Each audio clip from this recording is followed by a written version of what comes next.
Monsieur le Premier ministre, la loi sur le port des signes religieux à l'école a 20 ans. Merci à la commission Stasi, au président Chirac et aux législateurs de 2004. L'école doit demeurer, comme le disait Jean Zay, l'asile inviolable où ne pénètrent pas les querelles des hommes, ce lieu d'émancipation et de construction du libre arbitre fondé sur la raison, la science et l'esprit des Lumières. Et je veux dire à cet instant notre soutien indéfectible aux équipes qui sont parfois menacées dans leur mission. Elles doivent demeurer accompagnées, jamais seules. Et je pense à cet instant à Samuel Paty et à Dominique Bernard.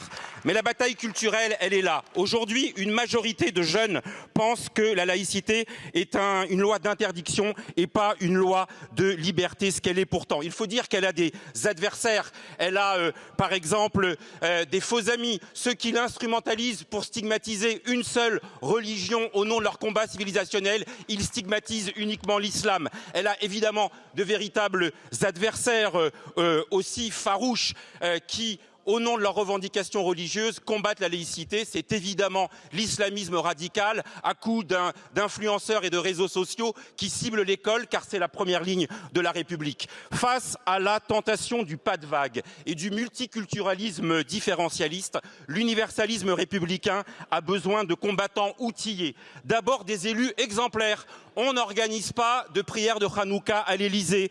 On n'organise pas de bénédiction de crèche dans les mairies. On ne fait pas de discours pour le ramadan dans les mosquées. Surtout, la promotion de la laïcité, elle a besoin d'actes. La formation à la pédagogie de la laïcité des enseignants et les moyens pour la mettre en œuvre.